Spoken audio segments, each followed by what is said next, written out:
We do have another surprising new piece of data in this worldwide detective story. Eyewitnesses coming forward to say they saw the plane above them in the air. ABC's Bob Woodruff went out to find them on the water today.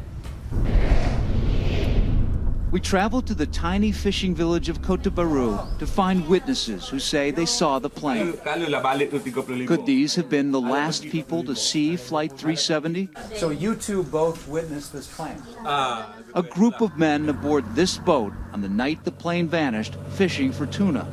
They say they were here, 10 miles out to sea, when they suddenly saw a jet barreling by them, flying low, louder and bigger than any plane they had ever seen in the sky. How big did it look to you when it went over the top?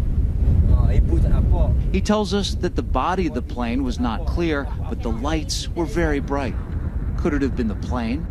The fishermen say they were here, and this is where we believe the plane flew by after making that infamous turn to the left. Did it dive lower to purposely avoid detection by radar, known as terrain masking? Or might it have dipped because of a crisis on board?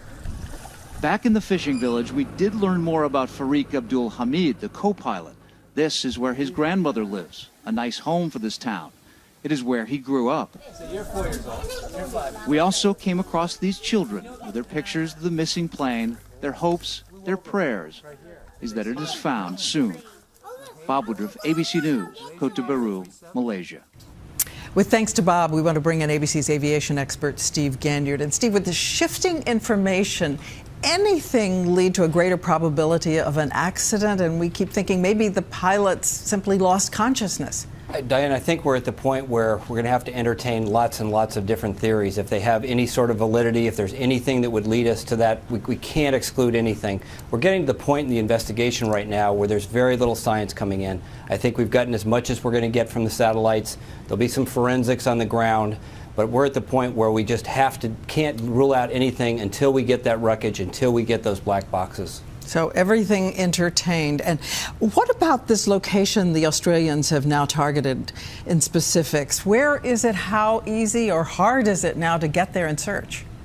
They've pushed that search out to way, way off the coast of Perth, almost 2/3 of the way to Antarctica. So if you look at a map, those are really, really treacherous, deep seas. Winter is coming. The rescue effort just continues to get difficult by the day. But does it suggest the Australians have something very specific?